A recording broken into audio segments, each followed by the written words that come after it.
Hey everybody, John with the Missouri Liberty Report. Just wanted to post a video from today's event, January the 29th of 2023. Gary Ride put this meet and greet together in Eureka, Missouri. And State Senator Ben Brown was there, and State Rep Holly Jones was there, as well as myself and Patrick Holland. So I wanted to put this together, and I'm going to play the video in its entirety, and you can kind of see how people got to ask questions. The rep or senator got to answer. Patrick got to speak, answer some questions. So it went about 2 hours and 15 minutes, 2 hours and 20 minutes.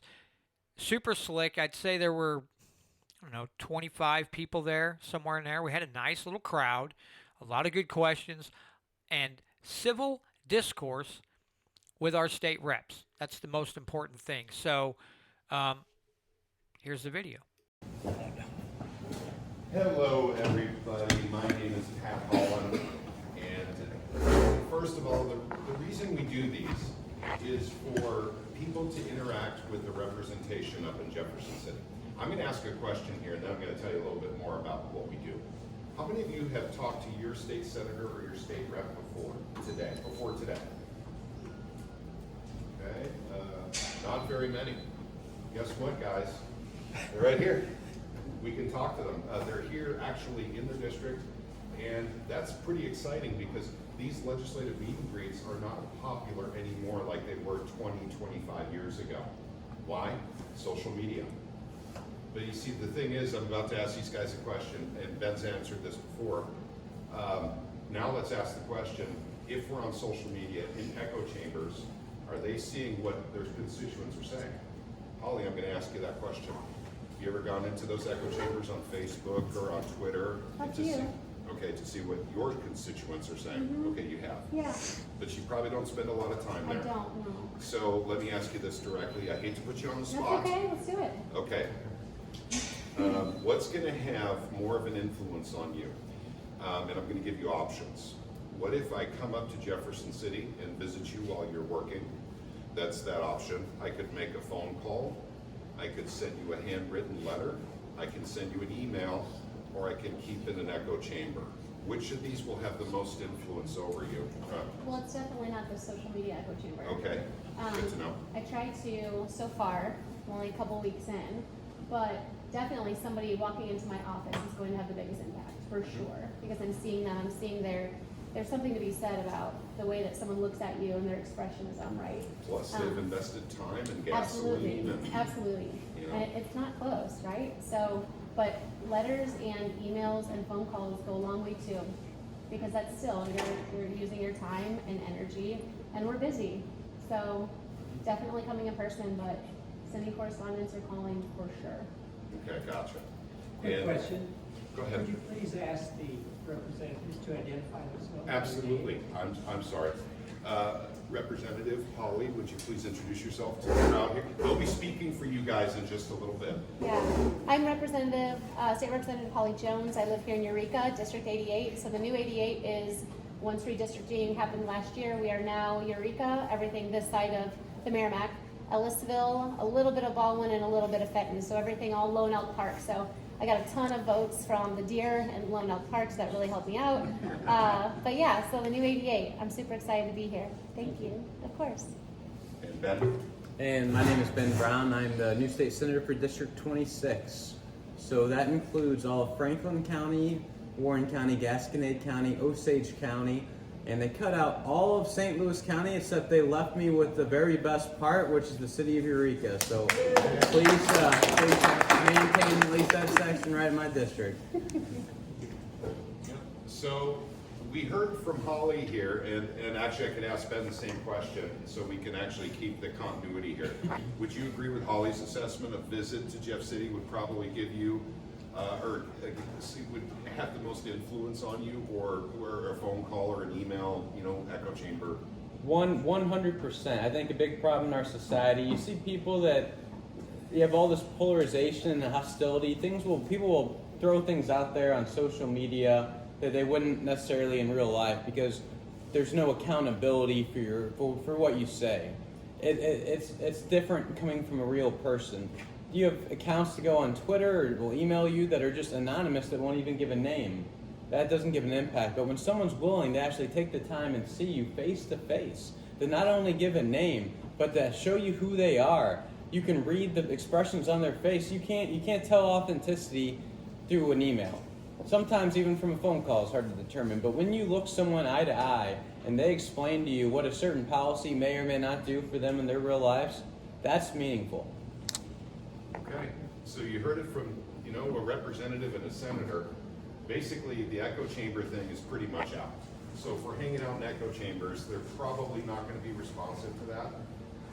So a visit to Jeff City would probably be the highest on the pecking order. But if you can't do that, as Holly had said, a phone call. And shoot, if you meet her at an event like this and say, hey, I met you at the Eureka event, do you remember that event? Of course I do. So that helps her make that connection too. This is a constituent that needs to see me. Can I add something to that? Sure. I'm sorry. So I know that I've been driving to Jeff City for 4 weeks now, and it's not close, right? And not everyone has the resources to go there, knock on your door, make an appointment to come see you. But I live in Eureka. Our House districts are much smaller than the Senate districts. So I'm local, I just live up the road here. And if someone wants to sit and talk to me, I'll meet you at Sarah's for a cup of coffee. Or if you want to use this venue, wherever you want to go, we can sit down and have a conversation. Because I know that gas is expensive, taking off work. I mean, we're only there 3 days a week. So if there's something that you need to talk about and that you would like to have my interaction on, please call my office, or I will give you my cell phone number and I will meet you here in the district too. Yep, I'm sure Ben would probably do something very similar. Absolutely. That's how I started with Eric Burleson, by the way. I had coffee with him on Saturday mornings, and it was in Springfield, real close to my house, real close to his house, so it worked out really well. This is important. These two people right here have more direct influence over your life than the people in Washington, D.C. You wouldn't think so if you were watching the television, but it is the truth. They have more direct influence over everything that's happening in the state than the federal government does. I'm not joking. This is why you want to know these people. You want to get to know them. You want to be their friend. And I'm even going to pitch for a book, Dale Carnegie, How to Win Friends and Influence People.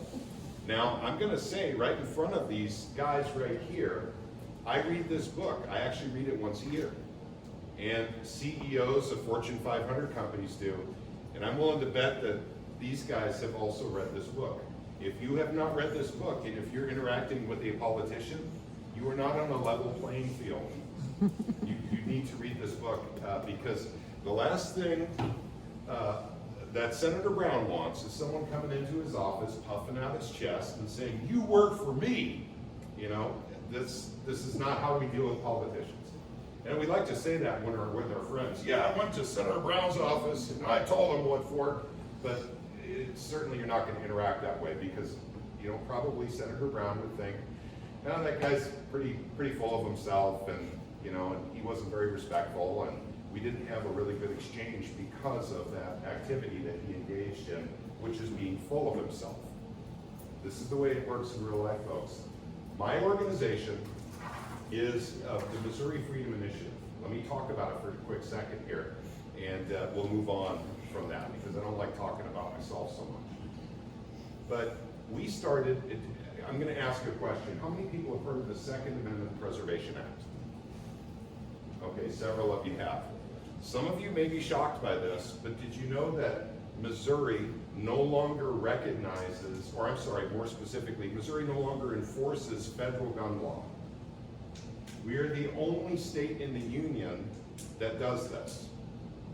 This is a very special law that we have. We still have gun laws here, but we're not enforcing federal gun laws. Any new federal gun laws that come down the pike, we don't enforce them. Our police don't enforce them. Our sheriffs don't enforce them. We enforce state gun laws. That's what we do here. And we do have very similar laws to what the federal government has. That's when our organization came in, is to help out with that effort that had been going on for 5 years before we got involved and brought a lot of grassroots activity to get it done. We done other things too, but this is the power of grassroots. Basically, we kept our Second Amendment rights here in the state of Missouri more solidly and with more tangibility than any other state has. That's pretty special, actually, for us in the state of Missouri, especially for those that want to keep our Second Amendment rights and not be infringed, by the federal government. That's what we have here. Other states have a similar law, but we have an enforcement mechanism. So with our enforcement mechanism, if someone in law enforcement who is in Missouri, infringes on someone's Second Amendment rights, there may or may not be a $50,000 fine hitting that department. So there's good and there's bad and there's ugly with anything in this regard. But the kind of stuff they're talking about in DC right now, this is really good. We don't need that kind of stuff they're talking about in Washington, DC. Our organization helped to get that done, but we're working on other things too. I'm gonna ask you a question real quick. I'm gonna take a poll. How many of you would like sales tax completely gone from food in the grocery store? This is what I see wherever I go. Did you guys know we have a bill like that this year in our Senate? We actually have a bill like that in our Senate to actually get rid of the sales tax on food. Did you know there's only 13 states in the union that actually have sales tax on food, and we're one of those 13? It's kind of strange. You wouldn't think they would have it on food. It seems like a moral issue because we all have to eat. But this is our organization's position. If you want to get rid of a tax, and yes, the state of Missouri wants to get rid of taxes, we are collecting too much. We have a very big kitty up in Jeff City. It's a $6 billion kitty. So we're collecting too much taxes. So what tax can we get rid of in this state that affects everyone equally? That's the one. It's getting rid of sales tax on groceries. So this is something that we need to talk to our representation about. If we want something like this, these are the folks we have to visit, we have to call, we have to encourage them to follow that. Personal property tax, I don't care about paying tax on food, something I'm paying. I don't like paying tax on something that I went out of my way to buy, and now I'm being penalized for whatever, a motorcycle, car, boat, for owning it.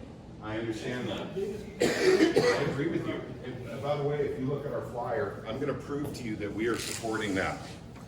Unfortunately, it's in an unfriendly committee this year. That's a fact. Right here. So I agree with you. Personal property tax is another pet peeve of ours. I heard they were testing that out in St. Charles County, is that true? St. Charles County has They- removed. Go ahead. there was a bill that was amended to pass that it was meant to abolish personal property statewide. It was amended to only affect St. Charles County, but I believe the governor vetoed that. You know, so it didn't get done. How is it these things, I can tell you, I've got a story to tell you, and it's very fresh. It's from literally, Gary actually knows this one, and he's the one who told me. This story is relevant, and it's less than 2 weeks old. There was a hearing for that very bill that you had talked about. And in that committee, what happened was 3 residents of the state of Missouri came to testify for SB 8. Senate Bill 8 is the bill from Bill Eigel to get rid of personal property tax in the state of Missouri. Well, there was 3 citizens that made it to that hearing.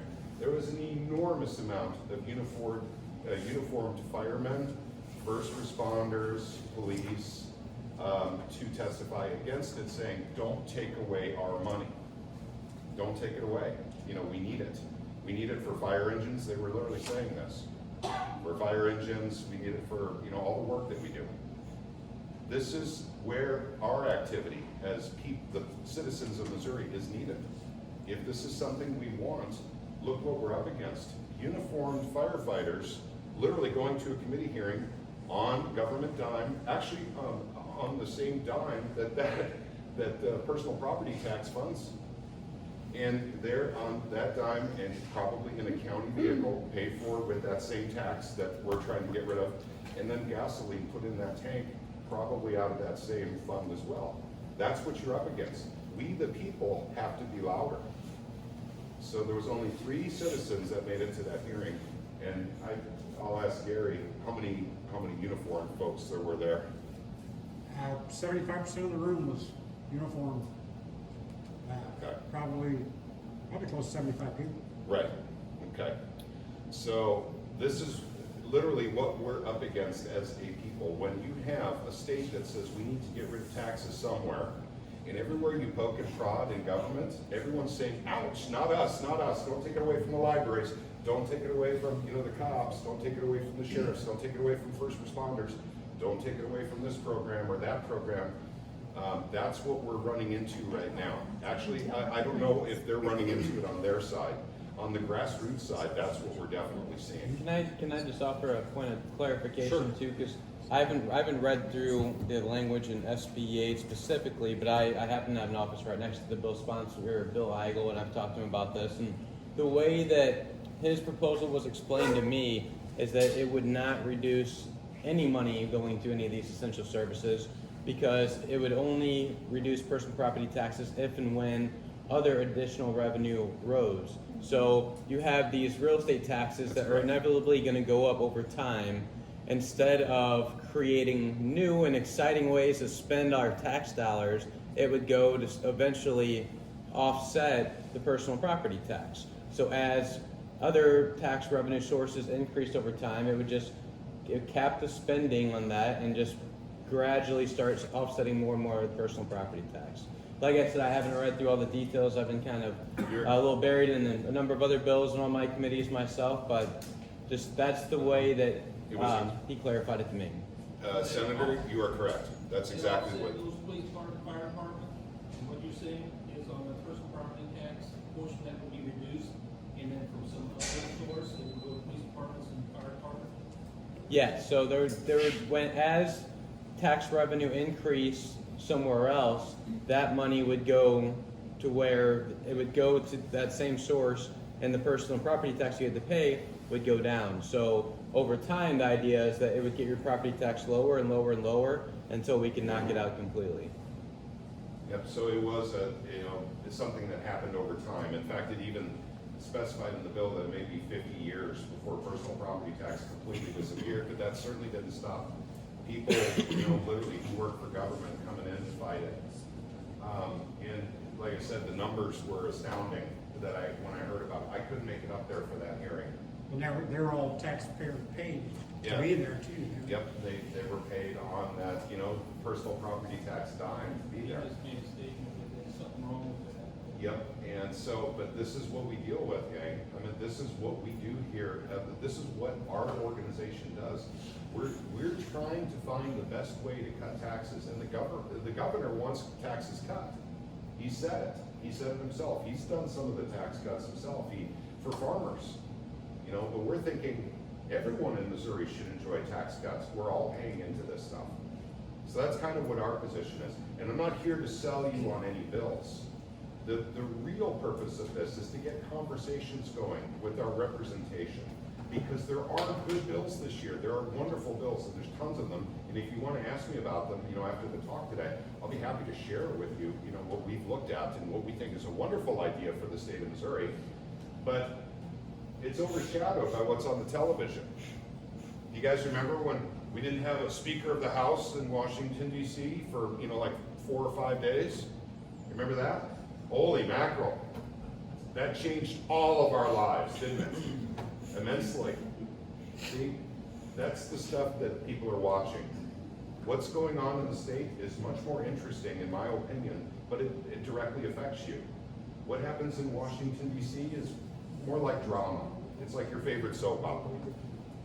So if we actually, start spending our time with the state, looking at the bills that they have, and actually start coming together and visiting, calling, emailing, we can get a lot of stuff done.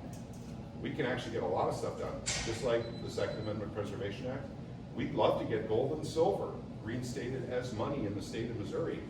And it would run right alongside the dollar. It wouldn't change anyone's lives, but it would protect us from inflation, because the federal government's not protecting us from inflation. They're delivering inflation. We need to find a way to protect our people here, our state, our pension funds, our, everything, our savings, our retirement. All of this is at risk because of the overprinting of the dollar. Bill Eigel has a bill, SB 100, that actually offers us a solution. It's not an all-in-one solution, but it certainly is a step in the right direction. That's another great bill that's out there. Getting rid of, the sales tax on food is something I think everyone should be interested in. And by the way, there's a lot of interest on both sides of the aisle on getting rid of, the sales tax on food and reinstating the dollar as legal tender in the state of Missouri. We'll be the fourth state to do it if we get it done. We won't be the first. So, so much for the show me state on that issue. But we need to start taking care of our people here. And all we have to do is start getting active. That's what our organization does. We basically coordinate trips up to Jefferson City. We have made a lot of noise up there. And so we're starting to get things done. That's what we do. There are other grassroots organizations too. This may not be your cup of tea. There's pro-life organization. That's all they deal with. And I have worked with them for years. That's my etymology. That's my genesis. I came from that. But there's a lot of other stuff we needed to do in our state. So I'm now broadening the horizons. But one of the things that's critical that I have noticed since I have been involved, and I'm not a politician, by the way. I'm a computer guy. I'm an IT guy. One thing I did notice is everywhere I go, everyone I talk to, and I have a large area that I service for computers, is that the common denominator is that no one's talking to their representation. No one actually talks to their state representative or state senator. That's why we hold these meet and greets. It's time to get that connection going. It's extremely important that we all start working with our state for lots of different reasons. But the first of most is they affect your life more than anyone in DC can. And that's a fact. So I'm about ready to turn it over to Ben, but I'm going to ask if anyone has any questions related to the organization. I don't want Mike to get upset with me about this, but It's too late. too late. Yeah, I'm here to text you. I think it was the police chief, the police chief. The reason why there was only a few people who showed up, I know Gary was one of us over here, we all have to work for a living and make money. I'm retired, but I still I keep doing something. So as far as reasoning, most everybody that did show up, the numbers, they're all being paid. The people that didn't show up, they're at work. They're trying to make money, pay for the things that they own, want to buy, pay the taxes, and do all the different things. There's reasons for all that, so Yeah. that's all I got to say. No, I agree with you. I agree. Personal property tax, we're going to visit that for another second here. This is something, did you know that legislation has been showing up every single year in Jefferson City for like 8 to 10 years? And it never goes anywhere. There's not enough people supporting it. And there's a lot of people fighting to get rid of that legislation. We just told you the story from when Gary was up there. That's what you're up against, the public unions. They do not, and by the way, Ben very correctly stated, this wasn't a drop in their revenue. It is if real estate taxes go up, then personal property tax starts to go down. That's the way that program works. It's over time. Yet they came out in force. They were paid. They were on the clock. They had county and city vehicles. They had county and city gas to fight against it. This is what we're up against. Basically, we have to do this as, literally citizens to come up against these public unions when their interests, conflict with ours. And the battleground is in Jefferson City, and it's in those committee hearings. It's going and knocking on doors, for your senator, your representative, or calling them on the phone. That's the battleground for this. I just have a statement. I feel like if it was said it's going to be done like more layman's term way, and then maybe we get more people to show up for it. Because I think a lot of people just don't understand that. It's possible. It's possible. Can I say something? Absolutely, Holly. So I 100% agree with you. And as a new representative, the biggest learning curve to me is the language and understanding what you're trying to accomplish and having them put it into words that you're like, does this say what I wanted to say? And it's hard for people, right? So call us. Everyone was upset about the House bills, right? They got online, they ripped us apart, they were ticked. I mean, to the point where they were like, I can't believe we even voted these people in. It was really within 3 weeks, you're ready to throw us under the train. But not one person called me and said, why did you vote this way? Just curious, can you explain it to me? Not one. So there's gonna be a whole lot of times where if someone calls me, I say, I honestly don't know, but let me figure it out and I'll get back to you. And I don't mean that towards you. No, I know, but I just want everyone to know that call us. That's why we're here. Trust me, and I think I can speak for Ben when I say this. We don't do this for the money. We literally do this to be public servants. Because, I mean, let's be honest, it's hard. But the whole reason that we're here is because we truly care about people and we want to do this for you and our state. At least that's why I'm here. So if someone calls me and they ask me questions, I want to get you the answers. I want to talk to people. But people, you know, when you get in those, as you call them, echo chambers on social media, people will go on. And I was in one that most of them, they have me to where I can't comment. I can only like her or, you know, whatever. But I said, have any of you called your representative and asked them about this or that or whatever it is that you're upset about? Not one person commented back and said, yes, I did. Nobody. So we have to engage.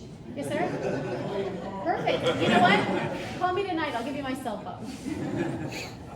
Don't We take just- it. We, Don't give it to them. we have to be involved, right? Call us. We'll talk to you. And I think that a lot of we've got some great people up there. I was really super skeptical, and I still am.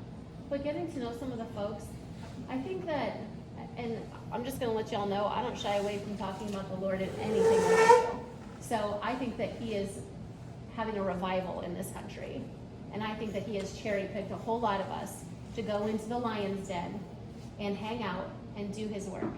So Well said. we've got good stuff happening. I got a question. Yeah. So, you've been talking to some of the other representatives and senators. Do any of them talk about how many constituents actually reach out to them and talk to them and persuade the way they vote?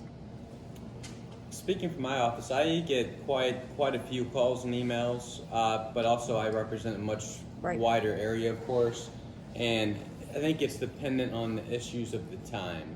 There's been a lot of very, I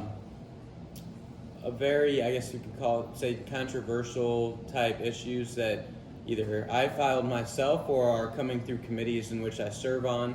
I'm the vice chairman of the Committee on Government Accountability, which has a lot of big issues, a lot of these turf wars between doctors, nurse practitioners, and a whole lot of other parallel type of debates coming through very quickly.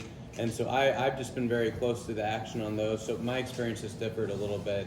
I actually got a few emails as well about the House bills by people I think just might have been a little confused that I would have had a say in what was going on the House side, but a few people even reached out about that. But yeah, I mean, I understand completely what she's saying, that if you're going to offer criticism, I mean, it just seems like fairness is that if you have a legislator that's willing to present a point of view and explain things, I mean, give them that opportunity. Maybe your opinion won't change, maybe it will. It's the one thing I've learned is that a lot of these issues are very difficult to navigate. There's a lot of things that look very good on paper, but it will have one poison pill line in it that will make it bad, and vice versa. That's right. And so there's pages and pages of bills to go through. If you don't understand why someone's voting a certain way, taking a certain stance, let them articulate it to you. Give them an opportunity. If you still don't like what they say, bash them all you want, but at least you can say you gave them an opportunity to hear them out.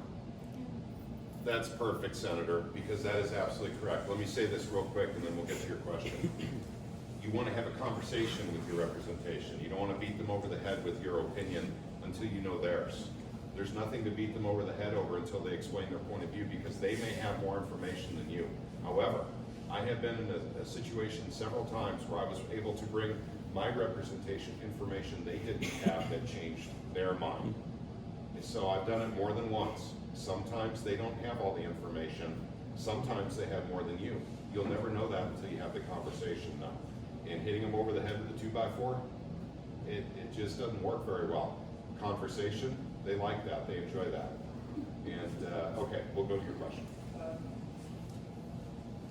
May sound funny, but why do they make all these bills and everything else so complicated? Make it very bigger, very simple, very fine-tuned, so you're only addressing like not X, Y, and Z, just apply. And they couch everything else behind it, so you've constantly got 15 things going on instead of just the one thing you're really trying to look at, so they're hiding it. End up leaning towards that direction. I'm with you. I much prefer the simpler bills instead of reading 30 pages of just all this gobbledygook. Some of the reasons it's because they might try to hide things in there. Otherwise, it's because if it revises certain statutes, or there's multiple statutes being revised, then sometimes it's just repetitive in the fact that it will state that statute again, the entire statute, with the changes that are being proposed. So it's kind of complicated depending on what it's addressing. So if it's revising multiple statutes, then it might include that whole statute as it stands now, and it might only be a few lines that's actually being changed. So There's no way to simplify it. that's this, you know, Get rid of the lawyers. you're speaking, you're preaching to the choir now. I say the same way. If there's a way, because I have to go back and explain this to my constituents, and I have to be able to understand exactly what this does in order for me to be able to pass along and articulate that. So I say the same thing. And a lot of times I've gone in and said, is there any way we can clean up this language? Because though the legal side, you know, we have a Senate research team that's pretty well rounded, but they all have these high, you know, fancy law degrees. You have to think about how any possible way that a law or statute can be interpreted in the future as well. And for instance, one of the issues that got me started in politics is our state and statute granted rule-making ability to certain people in certain instances of an emergency. And the intent was, you know, if there was some kind of tragic, environmental disaster or something, I can understand the need to be able to take urgent action right away to mobilize people. But those statutes were misinterpreted to mean by some that for 2+ years, I get the authority to pass basically 400 pages of law without any public comment, without any legislative process whatsoever, that me, just not naming any names, but Sam Page, could just create 400 pages of law when pretty much by myself and nobody has to say about it. That's not what that law was intended to do, that statute was intended to do. And had that been written in a more clear, precise way, we could have avoided a lot of tragic things that occurred over the past few years. Okay, so as just Joe Smo, how am I supposed to know if that's being done or not? Because from what we hear from the government, you get this, and it's like, oh my God, no. And then you've got what's really going on, and that's something almost completely different, and we're only barely hearing about any of this on this side at all. It's tough, and I'm brand new to being a legislator. For the last 2-3 years, I was just like these guys, just a guy that was trying to hold their elected officials accountable, traveling to the Capitol. First time I tried to read through a bill and make sense of it, it was very difficult. But over time, it becomes a little easier to understand the intent. But even as an elected official, I continue to learn and develop that knowledge. So there's no easy answer. You have to make sure that you have elected officials that you feel that you can rely on, and that when they prove otherwise, have to be able to hold them accountable. That means staying engaged, staying in contact, like was said before. When your elected officials know that when they make a mistake, they mess up, or even do something intentionally, they're going to be getting 100 phone calls and emails. They're going to be a lot more careful about reading through the fine print and making sure that that bill does exactly what it's intended to do. And this, just to piggyback off what he's saying, the most important thing is education, because I'm a first-time legislator as well. This was never on my radar until 1 year ago, and I was doing the exact same thing on a state level, but also a national level with an organization much like this one. And you have to stay close to other like-minded people and ask questions. You can't ever just trust that this is, legislation. It was just like the marijuana bill. There was a whole lot involved in that, 80 pages, I believe it was, 89 pages, something like that. The people were like, oh, I'm totally fine with legalizing recreational marijuana in the state of Missouri, except you don't know all about this. And so staying involved and engaged and with people that are like-minded and being able to ask questions and educating yourself is so important. Now, again, I just go back to, if you call me and I don't know the answer, I will find you the answer. Because that's going to happen, right? Ben and I both are new. We're still navigating the waters, and we're going to get so good at this that you guys are going to be so excited to call us, and you'll know that we have the answers. most of the time. But if we don't, we will find it out for you. So I encourage everyone to stay educated. That's what I've had to do that for the last several years, not only in my professional life, but my personal life. And because I want to know what's going on with my kids. I want to know what's going on with your kids and your retirement and our taxes. And, you know, it's just something that we have to stay engaged in and educated. I agree with Holly on that. Let me finish up here, and Ben's got to leave a little bit early, so we're gonna have him get up and speak to you guys directly. But what Holly said is exactly right. You have to, the senator alluded to this too, you have to stay engaged with your representation. And by the way, I will say that the state has made the website for the Senate and the House a lot easier to look for bills now than it was just a year ago. They've both done some pretty serious updates to their website, so that makes it easier to read through the legislation. Albeit sometimes it's really difficult to understand the legislation. I love SB 161, getting rid of sales tax on food. It's about this long. Yep, so. I don't think it's understanding the legislation that's the big problem. It's rockets and riders get attached. They become so complicated. There used to be a movement to keep it clean. That was the slogan, keep it clean, keep these bills clean. And then these riders get attached, I think it's because they get used later in political ads. Because they'll have a bill maybe for bridge repairs, and they'll stick something on there about Boy Scouts, and then, nobody even notices that part of it, and maybe it's insignificant. But then, political ads come out, well, so-and-so voted to defund the Boy Scouts, or voted against, some ridiculous things, but it's the riders that get involved, the complications, not the rebuilding. I will say that doesn't happen in Jeff City too often. That gets caught and thrown out pretty quick. Now, it is common in DC. That is extremely common on the federal side. On the state side, that's really, it's rare. And even when it happens, there's an uproar actually in Jeff City when someone tries to attach an unpopular bill that they couldn't get through committee, that they couldn't get done any other way, and throw it on another bill. They refer to that as a Christmas tree bill. A very popular bill that's making its way quickly through the system, and they're trying to attach the unpopular stuff. That's the That riders. doesn't happen in the last days of legislation. Sometimes they try. It does. It is. It's not as common. We have, they tell you that this is like drinking out of a fire hose, and that is absolutely true. I know that Ben can attest to that as well. There's a lot to learn, but people talk a whole lot too, and they'll say, look out for this and look out for that. That does happen, but it's not quite as common as like the omnibus bills that the federal government will try and pull one over on us, but it happens. It's just not as common. Okay, and I'll tell you what, I will turn it over to your senator, Senator Ben Brown now, but I will be here after the event is over, and I'll be happy to chat with anyone who's still here. I have lots of stories and I have lots of information, so we can talk about just about anything you want to talk about that involves Jeff City politics or Missouri politics. I don't even pay attention to the federal government anymore. It's not worth my time. So I'm trying to get good things done in my state, so I don't pay attention to the federal stuff. But without any further ado, your Senator, Ben Brown.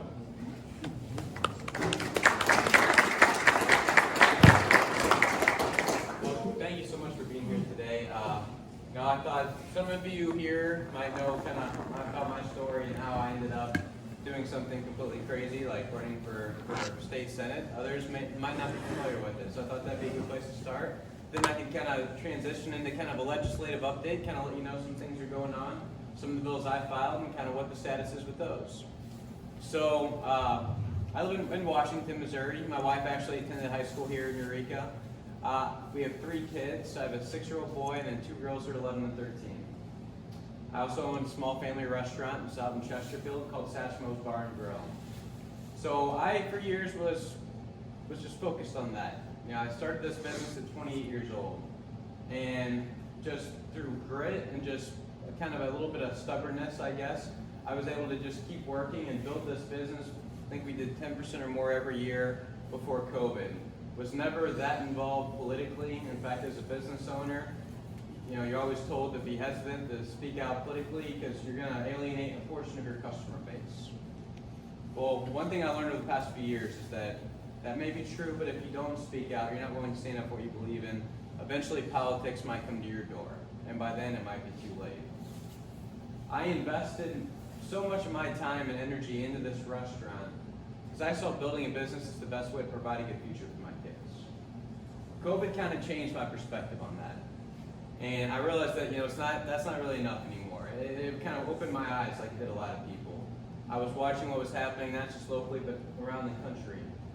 And I realized that I need to be more concerned about what kind of world my kids are actually going to grow up in. Like, what is going on? I see people locking things down. Here in St. Louis County, they were telling people not just that you couldn't operate your business, but you couldn't take your family to church. Anyone remember the Thanksgiving where they were setting limits on how many people that you could have in your own private residence? Anyone seen the movie Christmas Vacation? Classic. So when I heard that, I was like visualizing, what are they going to do? Is it going to be like that same Christmas Vacation where you have the people busting in through your window on Christmas morning and just coming in through the ropes, helicopters, and it was like we were living in a movie. It just didn't make sense.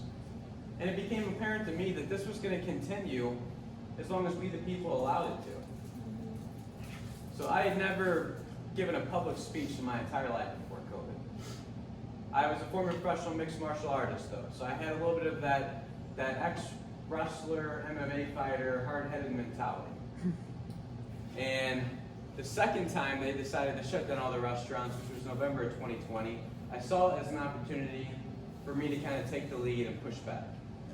I decided I was going to make a stand and say, I'm done, no more. My restaurant will be staying open. I don't care who knows about it. I was very kind of boisterous about it on social media and explained the reasons why you should keep your business open too. Because this is never going to end. Then overnight, I guess I somehow found myself as the face of the resistance. I got a text message 2 days later, the day the order was actually supposed to take effect, by a KMOV reporter. And I'll never forget this moment. It was what I consider to be one of the most pivotal moments of my life, probably. Sitting at my kitchen table, and I get a text from a reporter saying, Ben, this is Emma Hope with KMOV. I saw your post on social media. Did you follow through? Are you still open? I'm thinking, there, like, oh boy, here we go. Like, sure, yeah, we're open. She then asked me if I'd be willing to meet her in my restaurant so she could film my dining room showing customers right there and have me go and interview and explain my reasons why.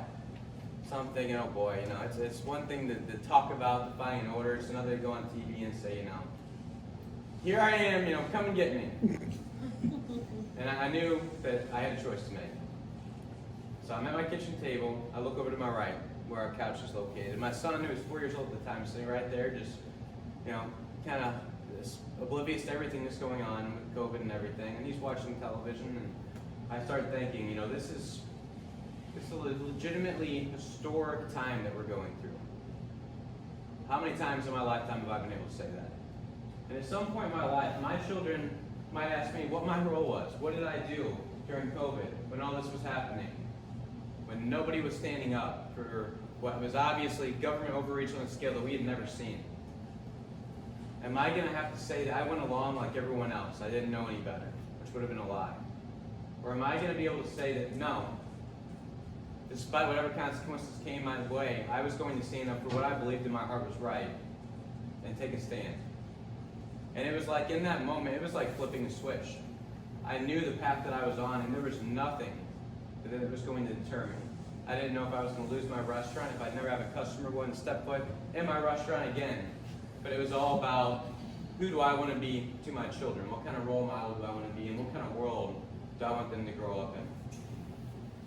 So I went and I did the interview. I had no idea what that would turn into, because I went from a guy who, as I mentioned before, had never given a public speech in his life, to very shortly after doing about 5 interviews a day between different local TV stations and local conservative radio. Took my life in a completely unexpected direction.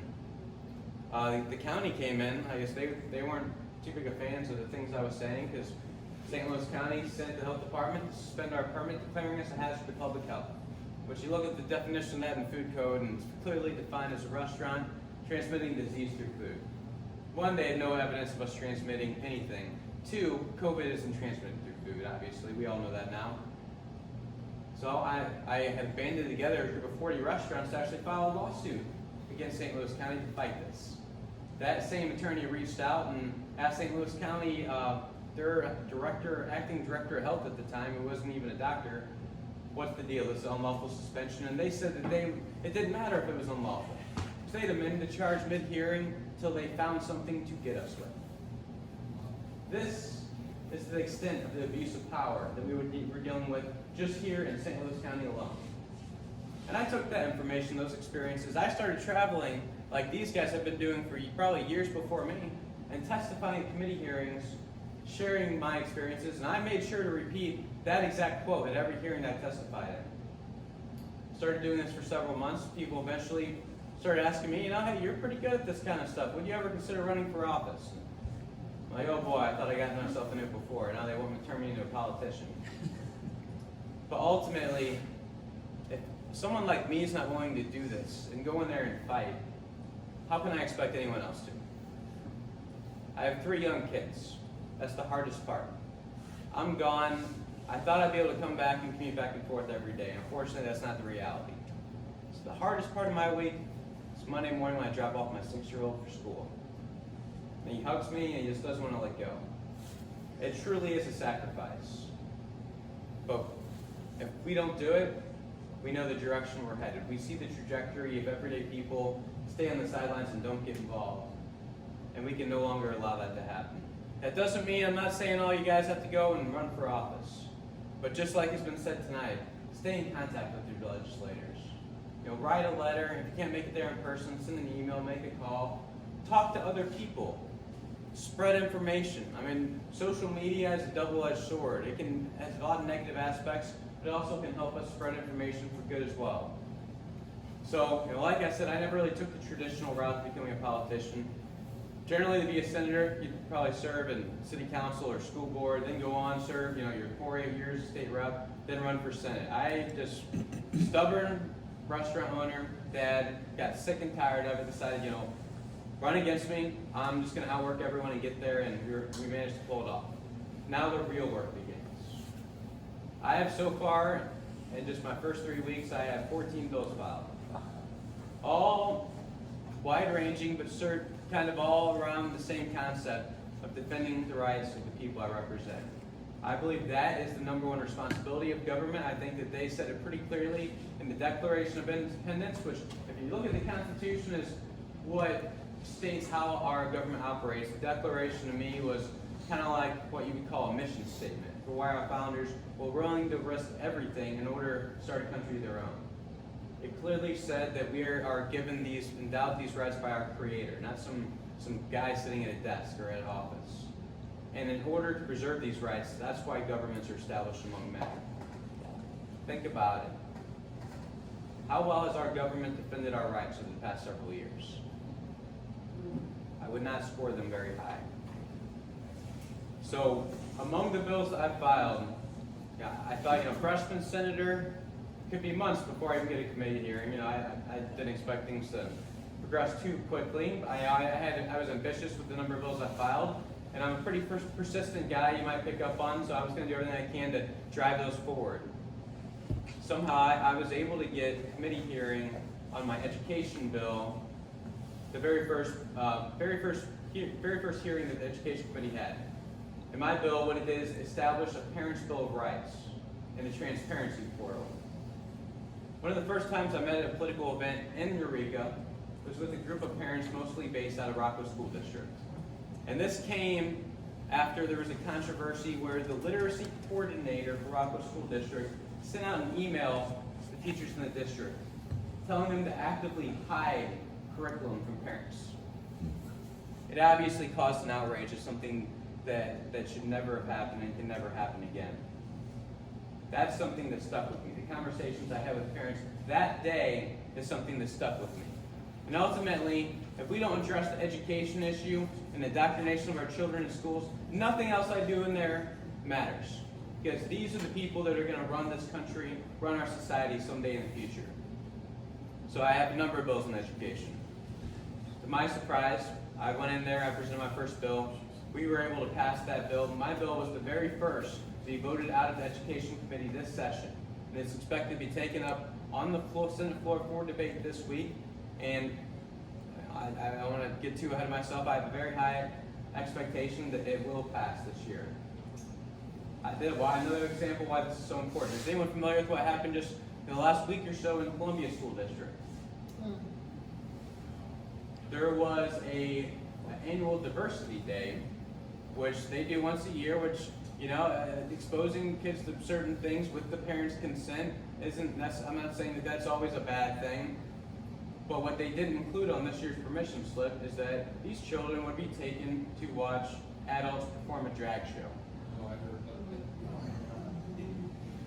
Not without any consent of the parents, without any notification.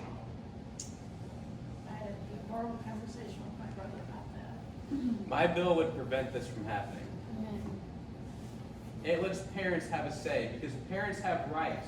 They have the right to decide what influences their children are being exposed to. They have a right to instill the values they believe in their students, not elected bureaucrats. School education is for teaching reading, writing, arithmetic, developing life skills that are going to help them be successful, develop careers.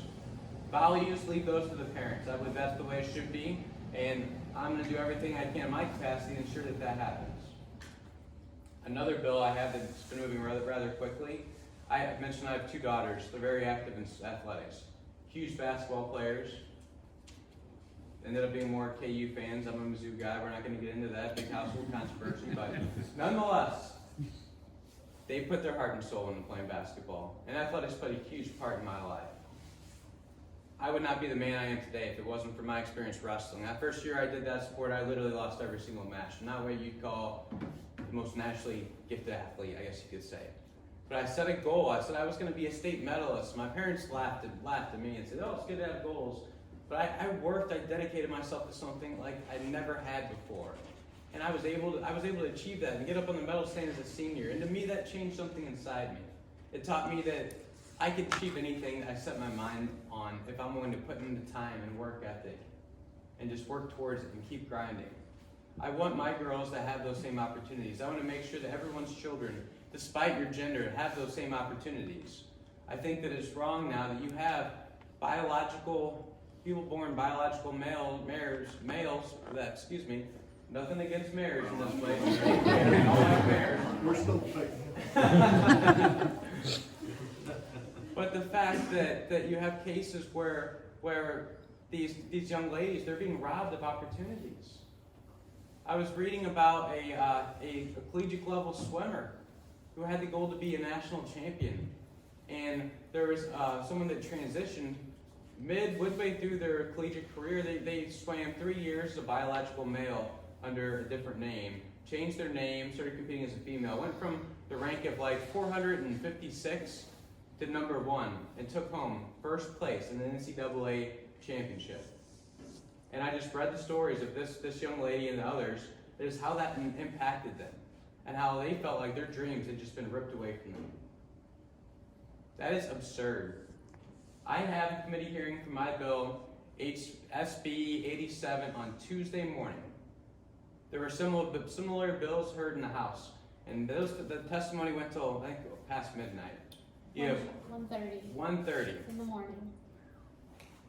This brought out so many members of the LGBT community and others that are lining up that say people like myself are just trying to spread hate, that we're anti-this, anti-that. I don't harbor any ill will for people that want to live a different lifestyle than me. I might understand it. But that's not why I'm doing this. I'm doing this to preserve opportunities that were fought for over decades, to ensure that you had equal opportunity to go and succeed, get a scholarship, compete in athletics in a way that it can change your life in the same way that it did myself. So if anyone, speaking to what was said earlier, if anyone is interested in coming out, that's an opportunity right there. Particularly if you have children in sports or you just have strong feelings on the subject. That's going to be a hearing that takes place that Tuesday morning at 10 a.m. So if you'd like to come out, that's a perfect first opportunity right there. I have a number of other bills addressing a wide variety of issues, everything from licensing reform to one that just actually got referred in committee that would put in statute changes to how rulemaking ability can be delegated in a state of emergency. So that's kind of me coming full circle. But I didn't mention when I was speaking before, in addition to testifying at these hearings, I also filed a lawsuit. Not the one with 40 restaurants in St. Louis County, a separate one of just myself and 2 others. We sued the Department of Health and Senior Services of our state, challenging the constitutional authority for them to do any of this in the first place, and we won. You might remember, all of a sudden, it seemed like Attorney General suing other school districts over mask mandates. What changed? What changed is that the judge ruled in our favor, which invalidated all those mask mandates and gave the Attorney General the opportunity to sue any school districts that weren't in compliance with the judge's ruling. But again, it took myself, another local mom, and a church, just the 3 of us, and a whole year's worth of time just pressing and pressing and pressing to even get that far. And it's still being challenged. It's being challenged right now to this day, still now in the Missouri Supreme Court. So I'm going to pass a law that's going to invalidate that result either way. I'm going to make it very crystal clear. The people like Sam Page of the world and any other wannabe tyrants, that no, the people still have the power in the state of Missouri, and that's something that's never going to change.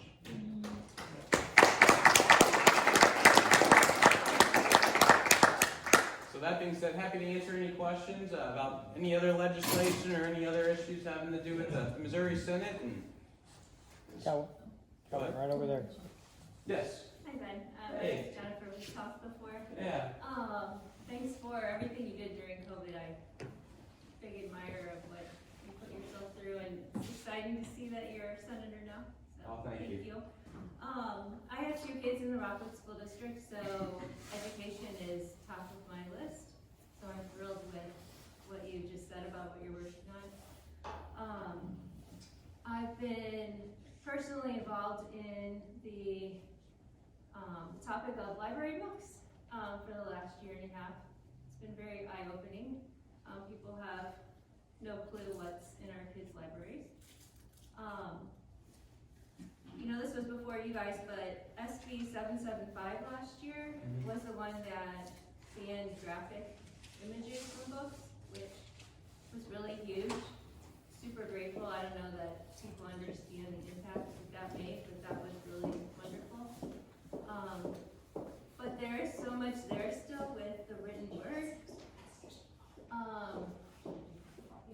A lot of it's at the high school level, and people can, it's easy, I'm sure, for people to say, well, they're high schoolers. What's the big deal if they read some sexual content or what have you? Well, I have 2 high schoolers, one's 14 and one's 18. There's a huge difference in maturity. My 18-year-old isn't all that mature as it is, but still. Must be a boy. Like my 14-year-old, I do not want her reading this stuff. It's terrible, a lot of it. So my question for you, is there anything in the works, any possibility that the written word could be addressed this year? I don't see why not. As far as anything in the works, I know we're up well over 500 bills in the Senate, so to be honest, I couldn't say for certain what else is out there. There's a few senators in particular I'd probably take a look at that would be more inclined to be addressing that. It's something that I'm happy to continue looking into. I've heard that Bratton might be. Bratton's one that came to mind. Him and Moon are pretty good on those issues. I'm happy to. I'm familiar vaguely with the bill that you referenced last year, just from before I was elected official, just reading articles and everything, and it was good to see that go through. And I wasn't aware until you saying this about the deficit that still exists there. So it's something that I would love to find out more information about. And if there's not something already going forward, then I'd certainly be willing to help any way that I can and ensure that something does move forward on. Great, thanks. I'll reach out. You bet. You were talking about some of the legislation that you're putting forth this year, and some of it's already been through committee and everything. I just wanted to make sure, and by the way, our organization has a democratic process in the bills that we select, and so I have to deal with the majority. We did look at Senator Brown's bills, and they were all fantastic. However, many of them didn't hit the criteria for our organization. However, Jody Grace's group he hit pretty much all of their criteria. So there's other grassroots here, you know, in support. But I just wanted to ask Ben in front of everybody here. Did you see how many we are hands? missing a few. Yeah, did you see how many hands went up on getting rid of the sales tax on food? You guys saw that, right? Okay, all right. I just. And You by guys the are way, doing good work. I'm thankful. and for you it. have fantastic bills this year. Thank you. Protecting our kids, very, very important. And that's another thing, guys. Not every state has bills like we have to protect our kids. I guarantee it. If you look at Illinois' bills, New Jersey's bills, I mean, you know, Ben's doing a great job for us here. I mean, I don't know what else to say other than that. Other states are not fortunate enough to have someone like Ben, is what I'm saying. Thank you. Any other questions for the senator you guys can think of? Yes, sir. Do you still have your restaurant business? I do. I'm just a little bit more of a silent partner these days. As I mentioned, it's over in Chesterfield. I'm out in Washington. So I have about an hour and 30-minute commute to Jeff City, and then my restaurant's about 50 minutes in the opposite direction. So it's an adjustment I had to make even during the campaign before I was in the office. So I ran the restaurant day-to-day operations for about the first 6.5 years, then got involved in the campaign, and now my business partner kind of has the opportunity to kind of do things his way, and I'm mostly okay with that. It takes a little adjusting, but then again, you have that realignment of priorities, and you know, it's just, I was feeling incredibly blessed to have been doing what I had in the restaurant business for so many years, but it's the way you get to actually impact people's lives in a positive way. Just, you know, it doesn't hold a candle. Hey, great Sunday specials, by the way. Thank you. Yeah, I guess if I make it Satchmo's Grill, Satchmo's Bar and Grill, Satchmo'sGrill.com. It was brought up, so I might as well make a shameless plug while I'm up here, I guess. How are the wings? Oh, the wings are excellent. They're great. The shrimp gumbo's good too. Oh yeah, it's American, kind of a Cajun, Southern twist, great wings. But I'm not here to promote the restaurant. You guys can go there and realize how awesome it is for yourself. What's the name of the restaurant? Satchmo's Bar and Grill. I'm gonna ask another question, and it may not seem relevant to some of you, but it's fresh news as far as I can tell.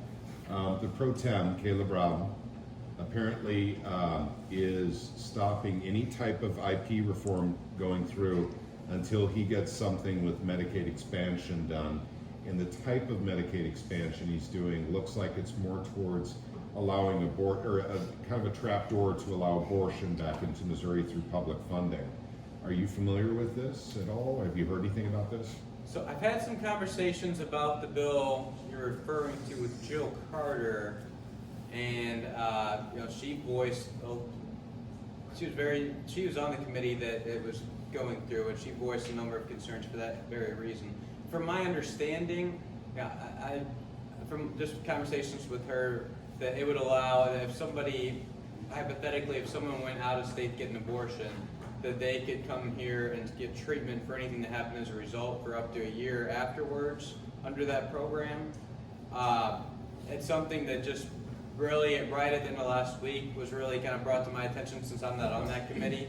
There's already some of the conservative senators I know that are having discussions and saying what we can do to certainly prevent anything like that. Of course, you know, as Republicans, if you follow the Republican Party platform, you should be against both any expansion of Medicare, Medicaid, and anything that's going to increase access to abortion. So on two different levels. As far as the piece about the IP reform being held hostage, I have not heard any of that firsthand. The only thing I'd seen on that was maybe yesterday, and that was just from someone I know at the grassroots, I think, posted something on social media. But I have not heard of any direct conversations with Caleb that would confirm that. And in our caucus meetings and everything, Caleb took the position that IP reform was one of, if not the biggest priority this session. So honestly, I would be a little surprised to hear that that was true. I would hope that that isn't true. Though, yeah, I hope that I don't get proven wrong on that. But, you know, in the Senate, it gets a little crazy, so you never know. Bob Onder. Okay. He's the one who's telling. Well, certainly, definitely keep an eye on it. And that's like we said, we have to keep people held accountable. If That's I'm right. not doing the right thing, you That's have to right. hold me accountable. No That's different right. than anyone else. So, in other words, I personally am starting to have a problem with the Senate Pro Tem. So I would be likely to go to my senator and address those concerns. The Senate Pro Tem that we currently have, his name is Caleb Rowden, has never returned any of my phone calls and has never made himself available for a visit, even when I would show up with, 22 people. So it's difficult for some of those people up there to make the time, I guess, even for a phone call, even over 3 or 4 years. This is not the case with the senator you have before you right now. I just want you to know. But there are some senators up there that won't return phone calls and will not make time. When I go up to Jeff City, it takes me 3 hours. My senator will come out of committee meetings. He will come off the floor to come and speak with me. All I have to do is talk to his LA and request it, because they know I drove 3 hours to get there. So, at any rate, you should, expect that also from Ben. If you make that trip up to Jeff City, and you're there for a reasonable amount of time, and he's not available because they've been on the floor all this time, his LA will call him off the floor for you so he can have a conversation with you. And I'm sure that Ben would do that for any of his constituents.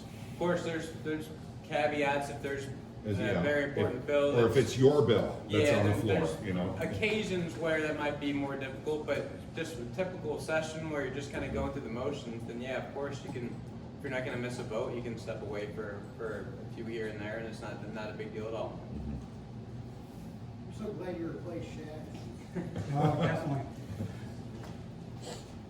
Oh, thank you. I'm sure there's a lot of people that aren't. Any other questions or comments for the senator? Yes, sir. From the other side of the coin, you see more. So it feels like, as everybody in the country, we feel like we're always under attack by everything. Yes, we do. So what is the mindset on the other side? Why? Because if you bury us in debt, we can't afford to work or eat or anything else, all the money goes away. So what, I don't understand what their aim was. Why does that work for them?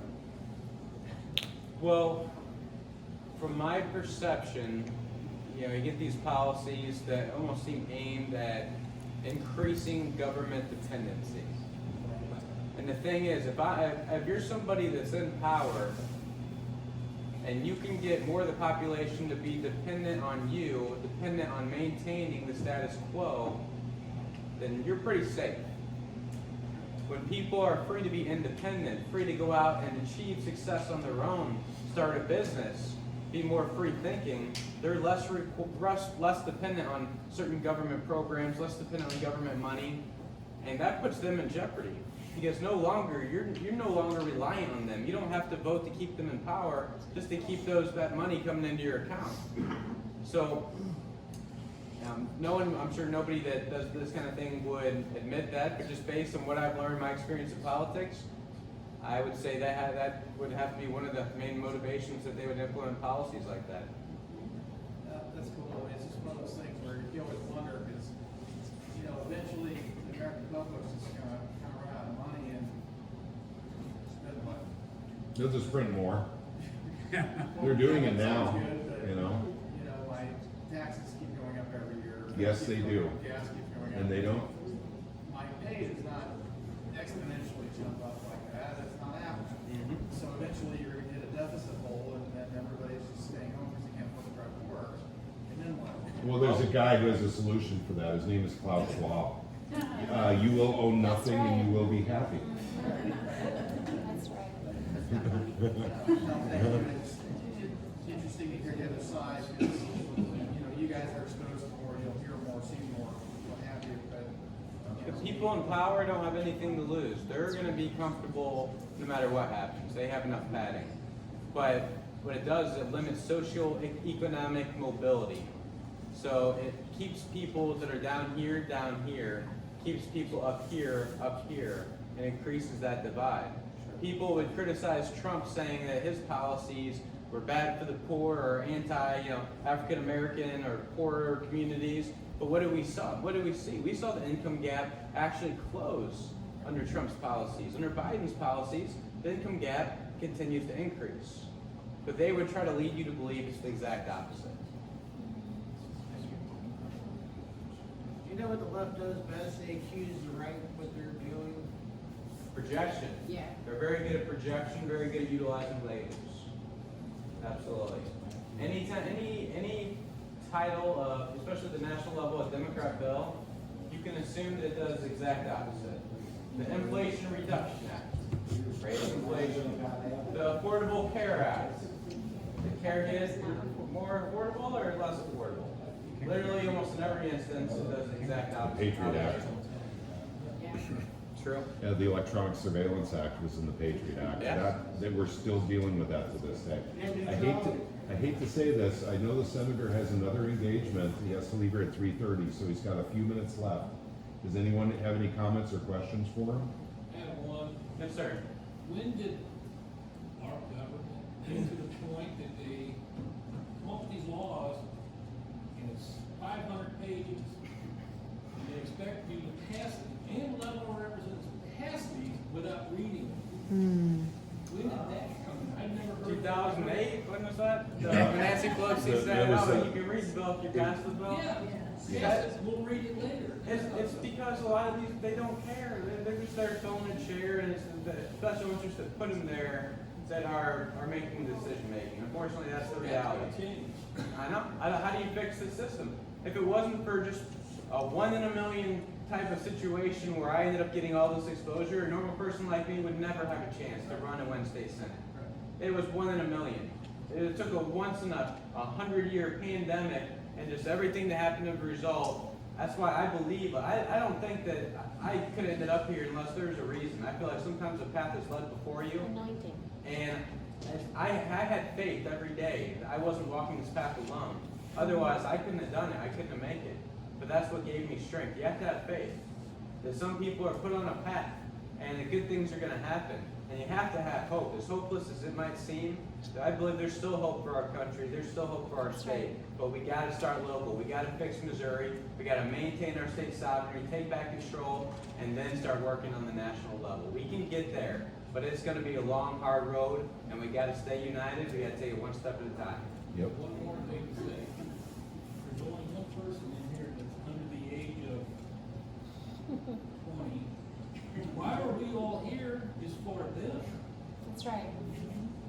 We're all kind of like beyond that age of doing, worrying about what's gonna happen in the future. We are kind of more for our kids, and there's only one here. I don't understand that part. There should be more younger people here. So that one's mine, and I told her if she had to come, but she could wear leggings. So it worked out. So, but people don't bring their kids to this stuff anymore. I understand. And it's, Those concerns are as detrimental to us as they would be to my kids or my grandkids. it's frustrating, I get it. But it's like Ronald Reagan said, you know, it is our responsibility. You know, freedom isn't passed down in the bloodstream. It's up to us. If we want to pass this freedom down to our children, we have to fight for it. And, you know, that's 100% true. We have to fight for our children, and someday they'll pick up the mantle and have to do the same for theirs. We just have to worry about doing our part now, and doing everything we can to instill the right values in our children and have the right knowledge to prepare them for when they're ready. Yes, ma'am. Building on what John was saying, and I understand and I respect your stance of, you know, taking it, keeping it local, and you guys have so much influence over our lives and that sort of thing. I see it as a multi-dimensional thing, though. We can do local all day long, every day, for the rest of our lives. If it's gonna take 50 years to get something passed, I'm gonna be dead in the next 50 years, quite frankly. If we've got, if we've got legislation being passed, like John said, you know, 500 pages, 1,000 pages that are not being read, we need to be calling our federal senators. Yes, you do. Fighting the fight at the federal level, not just the local level. Because it's unconscionable that people pass stuff without reading it. And it's all by design, it needs to stop. Absolutely. And I would encourage everybody to do it, not only at the local level, but at the federal level as well. And yeah, and just to be clear, you know, when I say focus on local, I don't mean ignore federal. just what we have generally in our society is a focus solely on federal. You turn on Fox News or any other news station, that's all you hear about. And then you have like 5% turnout for the school board municipal elections. I'm not saying ignore federal completely, but at the very least, we need to be giving equal attention and care to what's happening locally, if not more. I'd make an argument for more on the local than the federal. And by the way, I was the one who said that, but that's been my personal experience. And you're probably right. But I would say that maybe things are too far gone in DC, and we need to start bolstering our position in Missouri to protect us from the fallout of the dollar collapse, because it is coming. Now, whether or not it comes in 2 years or 20 years, I don't know. But that's the important work these guys are going to have to do for us here in Missouri. We need protection from that. And the federal government is making it happen. They're doing it to us. These guys are our protection at the state level. It's a financial sovereignty issue, as far as I'm concerned. But that's one of the many things that the federal government has failed us on, that the state can protect us from the fallout of the bad stuff the federal government does. But yes, you're right, you need to pay attention to federal too. Absolutely. I mean, if there's gonna be fallout, we're all gonna be nailed. I mean, our guys can stand up for us and argue all day long, but if it comes up from on high all the way down, it's going to affect Missouri. Sure it will, but at what level does it affect us more than, for instance, another state that isn't protecting their citizens? Gold and silver as legal tender is a very, very big, important bill. It doesn't sound it right away when you first hear it, but it offers protections to Missourians that only 4 states in the entire United States of America have right now. We would be 5th. And it doesn't sound like it's that big of a deal, or that it's right at our doorstep because of uneducation when people don't know about it. We've really got to open our eyes and our ears and start learning about everything that's coming down the pipe. Anything else? Well, I'm curious how many of these people that are up there testifying, in Congress and all that, will purchase a house without reading the contract Yeah. and just have the real estate, just read it later. Yeah, very point. I have a lot of that compressed. Then it's 3:34. Oh, boy. Hang on, this gentleman had one question for you. Yeah. Yes, my name is Nelson Davenport. I've been in education all my life. Yes, sir. But I really applaud your parents' rights bill. Thank you so much. And is there anything in your bill, perhaps not, but that addresses this gender affirming that's happening in our schools? It not in that particular bill, but that's being handled in a separate bill. So my bill passed out of Education Committee and was combined with another bill called SB 4 and another one, SB, Rick Bratton's bill, I'm drawing a blank, the number 60 something. And so they took aspects of all the bills that combined them. And I don't believe that was in the final version of the bill, but there are, and I think the reason is because there are several other separate bills dealing with that are also coming as well. So we have a Hammersmith rule in our state that requires that you have to be very specific about what bill, the information in the bill has to fit within the scope of the title.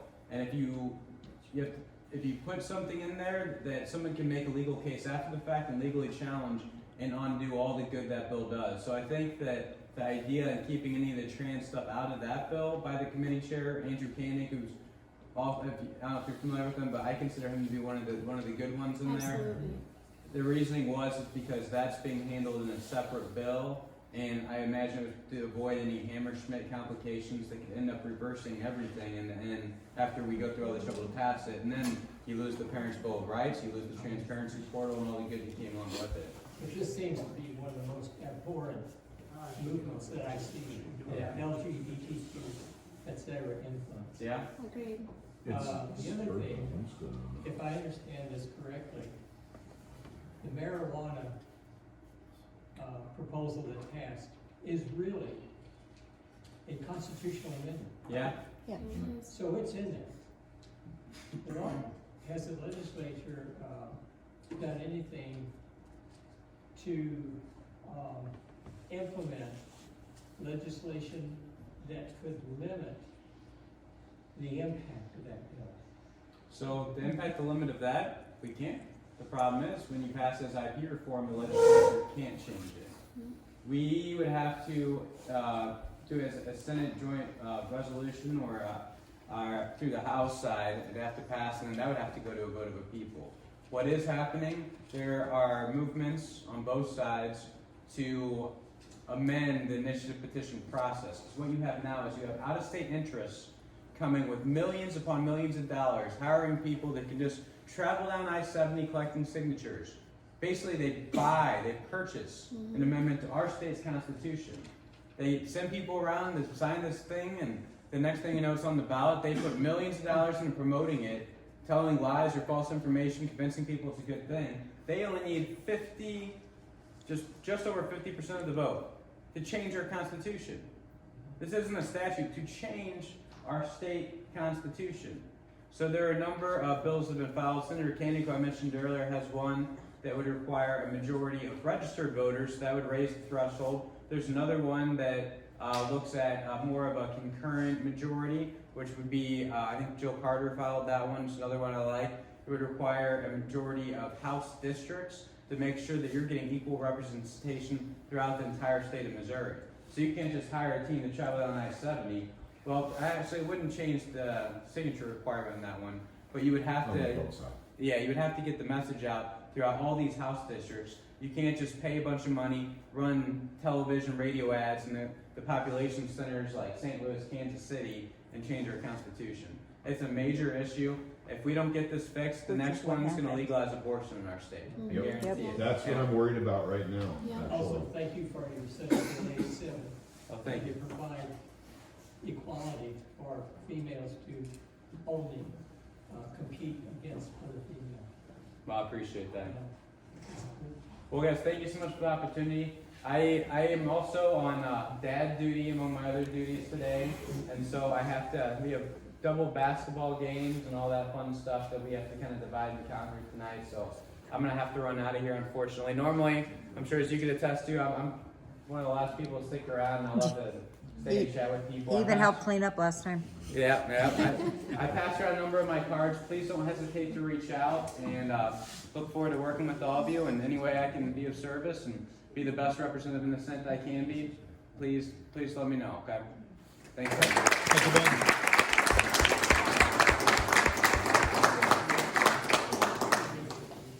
Thank you, Senator Brown. And actually, I give to you once again your very own representative, Holly Jones. How do you follow that? So I'm going to kind of piggyback off of a lot of what Ben said. Ben and I did a whole lot of campaigning together. We worked really hard on our races together, so that was amazing. And everything that Ben said, I completely agree with. The only reason that I put my name next to his on different race material and doing campaign events with him was because I agree with him. His heart's in the right place. So he told his story, so I'll tell mine. Again, like him, I had no interest in being a politician. Right? That just wasn't my thing. I had 2 full-time jobs. On one hand, I worked for Dr. Eric Caputi in the St. Louis area. A lot of you might know him. He is the physician that the FTC is suing for $500 billion for saying that vitamin D and zinc work against COVID to help you stay healthy. He never said that it cures COVID. He just said that if you take vitamin D and zinc, it could probably help you feel better, right? So $500 billion they're suing him for. $12,000 some odd dollars for every time he said it on social media or they shared it. Now, even including the CDC has come out in 350 studies, including a study from the CDC, saying that vitamin D and zinc work very well against COVID. So this is something that in my professional life we've been fighting for the last 2 years, and we're winning huge. This is going to set case law for a lot of the different things that are happening with COVID. But I also work for Attorney Thomas Renz out of Ohio. And if you are familiar with Attorney Renz out of Ohio, we are the law firm in the United States that has active lawsuits in federal court against Pfizer, Moderna, President Biden personally. So that's just to name a few. We also have different whistleblowers from hospital protocol and all different things across the board that we know what COVID was and what they did to our people, right? So I was busy already. I didn't exactly have time to jump into politics, but cut a long story short, a year ago in December, I was invited to a fundraiser for our old state rep, Don Bailey, and being involved in some nationwide stuff and local stuff. I heard about her being really fun. I didn't really know her, but it'd be a good chance to get to know her. So I went, gave her some money, but as I walked through the doors of the building that the event was held in, I just felt different. And the one gift that God has given me since birth is discernment. And I feel very, very blessed to have that gift. And he said to me, you're gonna run for state rep. And I was like, take my coat off fast, give it to my husband, I'm not doing that. I didn't feel that, no, I don't have time for this. So I said to my husband as we were walking through the get together, the party, it's festive right before Christmas, I said, I think God wants me to run for state rep one day. And he said, hey, God doesn't want you to do that. And I was like, I think he does. So, again, to cut a long story short, I didn't say that to anybody else, just him. And 6 weeks later, I'm driving from Columbus, Ohio to a tour stop with the Trump sons, Mike Lindell, General Michael Flynn, some other patriots just fighting for America. And I'm having church in the car and singing one of my favorite songs, We the King of Holy Water, and jam out to that song all day. And I missed a call from Dottie Bailey. Now, as the fundraiser, we were getting her money to run again. She had another 2 years that she was going to, go for, and she had a great chance. She had been in there for 4 years. Well, I looked down and I missed a call from her. Now, we're not friends, so a call from her means something, and I felt it in my gut. So I said, Dottie, did you call me? And she said, yes, I did. Do you have a moment to talk? And I said, I do. And she said, Holly, I've decided not to run again, and the Lord's putting your name on my heart. And I was like, are you in here? Like, are you sitting next to me? What's happening? And so I got chills everywhere. She got chills. I teared up. She's like, are you okay? I said, yeah, I'm okay. She said, well, what do you think? And I said, well, I got to talk to my husband, and you're not going to believe this. And I told her the story. And so, of course, we're both crying because we're girls. And we got off the phone, and I called my bosses. Then I called my husband. But I called my bosses because this aligned with everything that we were doing. And it felt like God was calling me into service in the state of Missouri. And I felt that huge at the time, right? I take that very seriously. It's not something that I'm doing on a whim, definitely not for money, because you guys know that that's not the case, right? And it's important to me. This is really important to me. And so we went to Florida. My husband said, okay, I guess if this is what you're gonna do, we're gonna do it together. And he's been so supportive, but I put my name on the ballot, and every single time a obstacle arose, the Lord knocked it out of the way. Everything worked out according to his plan. And I feel very, very blessed that he has chosen me to do this, and I'm very humble for that. But I have a lot to learn. Ben's a new politician as well. House people don't get the staff that senators do. So I now finally have a legislative assistant who's fantastic, who's very grassroots. She's involved in her area in school board elections, and she's been in the fight for a long time. But that's what this is. This is a fight. And if we don't stand up and fight every single day, they're going to come and take away all of our God-given liberties and freedoms. Yeah, and they're trying right now. And I believe that God uses ordinary people to do extraordinary things. And I just happen to feel like he thinks that I'm one of them. So he doesn't necessarily call the equipped, but equips the called. And I think that that's why you guys are sitting here today, right? You want to support us and hold us accountable, just like Ben said, to do the right things and make Missouri everything that it could be. There's a whole lot of great things about Missouri, but we've got a whole lot of work to do also. So I feel like I'm in the exact right place, doing exactly the work that I need to do, that he's called me into. So my legislation looks a whole lot like Ben's does, a little bit different, because I am privy to so much more information than just the general public from the lawsuits that we file and the doctors that we work with. We work with America's Frontline Doctors every day. I talk to doctors around the country that are standing in the gap for people. We're going to do a whole lot on education, and we're going to do a whole lot with vaccine mandates too. That's not always the most popular thing to say. People get worried about me when I stand up and say, I don't think that we should have vaccine mandates, and I hope people are going to hate you. I'm not here for people to like me, right? I want to be liked, and I want us to get good work done. But the vaccine should be about informed choice, informed consent. And that's our right to have informed consent on anything that we put in our body. And it's a very big deal to me when it comes to children. And something hit me the other day. I was driving home from Jeff City a week ago, and there's a huge billboard outside of Jeff City on Highway 50 coming back into, from here, everything to Jeff City is a country road, right? It's the easiest way to get there. There's a huge billboard that says something to the effect of vaccinate Mo kids. Now, I'm fine if you want to vaccinate your children, but you should have informed consent to do that. And no one should tell you that you have to, especially knowing what we know about them now. So, one of the pieces of legislation that I'm getting ready to file and working with, not only the Senate side, but a couple of other House representatives that feel the same way that I do, is that it will say Missouri taxpayer money will not be used to entice, incentivize, or advertise the vaccination of school-age children. And we're gonna make sure that in Missouri, we do not put that vaccine on the school-age schedule. Kids 20 years ago got 6 shots. Now they're getting 40. That's insane to me. I'm not okay with it. I'm also really, really blessed to be on the Crime Prevention and Public Safety Committee. And Chief's super excited to have you there. We'll do good work, I promise. But tomorrow, we are hearing from Kim Gardner. She is coming up to Jeff City to sit in front of us. There's about 20 of us on that committee. They combined 2 to make this committee, so there's more of us than there are on other committees. Holly, can I interrupt for a second? Please. Does everyone know who Kim Gardner is here? Okay, all right, gotcha. I just wanted to be sure. All right, go ahead, Holly, I'm sorry. So on Thursday in our committee, we heard Lane Roberts' bill. And Lane Roberts' bill proposes that a special prosecutor is assigned to the circuit attorney's office to help with the issues, right?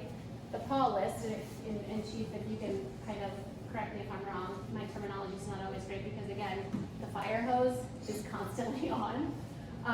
But it's when the police officers will request warrants, right, for arrest. It's 6,000 entries long.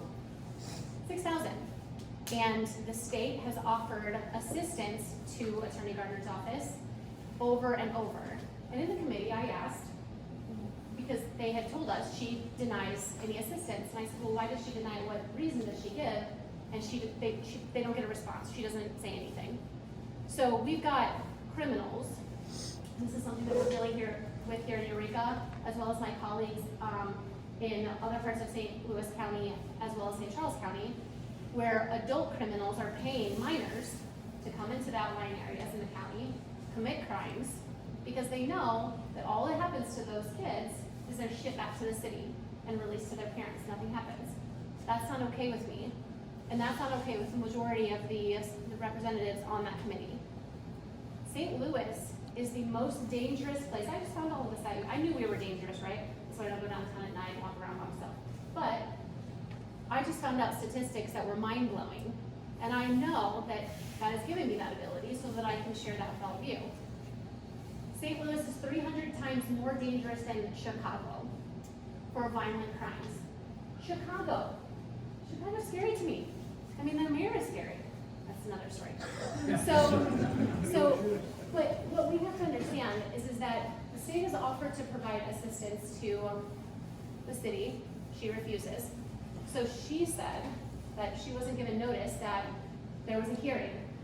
Well, we all know that that's not true. She was given all the notice that she needed, and she decided not to show up. So she now wants to come and plead her case to us tomorrow at noon. And I feel very blessed to be able to sit there and ask her a whole list of questions that I've got down. So, I truly believe that local action has national impact. We talk about that. Yes, DC is a mess, but I feel that there's a revival going on, and so many good people are being put in places that the Lord needs them to be to bring this state back around and make us the safest and the most prosperous that we can be. And like Ben said, I will always be available to you, maybe not right when you need me, because, wow, it's pretty amazing, but I absolutely will get back to you, and we can have those hard conversations. Running my first campaign, the main talking point that I always had was, I want to have the hard conversations with you, because most people shy away from all the hard stuff, right? They shy away from the hard stuff. And I want to have the hard conversations, even if I don't necessarily know the answers. So, thank you guys for being here. We've got a whole lot of work to do, but we're gonna get some good stuff done. I have a question. Yeah. I know that you were sometimes talking about the vaccines and the vaccine schedules is an uncomfortable conversation. Would it surprise you to know that there is a large contingent of people across the United States that believe the vaccines are designed to hurt people? No, this is what I do for a living.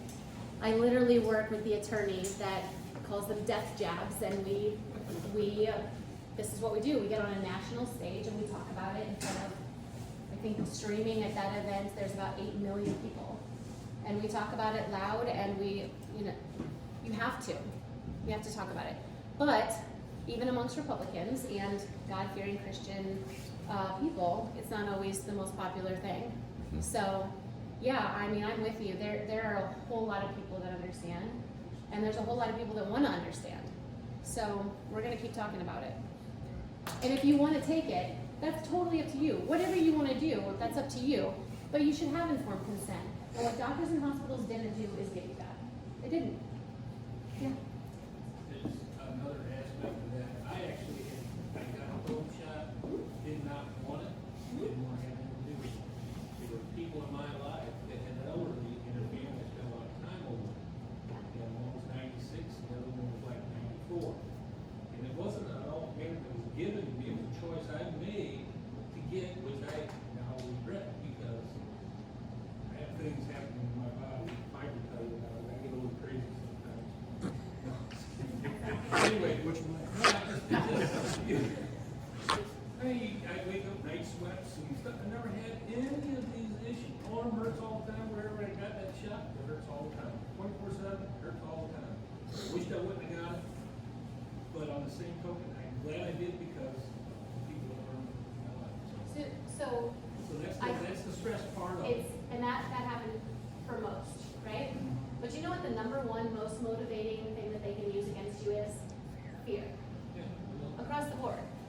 So if they made you afraid that you would be able to see your loved ones or your family or your kids or whatever the case may be, then you would do it out of fear. And I'm not here, that's for another conversation. I'm not here giving you medical advice or telling you what you should or should not do. If you want to go over there, I'll tell you exactly how I feel about that. But that's your choice, and we should be given that choice. And Florida is leading the way on what they are doing in response to COVID. Last week they passed, I can't remember their House bill, but it enacted Florida law that they can't shut you down, they can't make you take anything, they can't mask you up. Literally anything that you can think of that would take away your freedoms is null and void in the state of Florida. You got a business here, right? Yeah. But that's what we need to do here. And some of the stuff that I'm working on, that's what it looks like. It's mimicking a lot of what Florida does. Do you need cards? No, they're on my car. Oh, they're in your car? Yeah, I Okay. just forgot to bring them in. Okay, because your cards that I have are in my car, so that's why I was asking if you didn't bring them. I had some. Because the other day he asked for a business card. I opened up my wallet. I was like, I got Patrick's. That had to be rough. So Yeah, I fixed that day. Okay, that's good. Now I have his also. You gotta be pimping him, Yeah.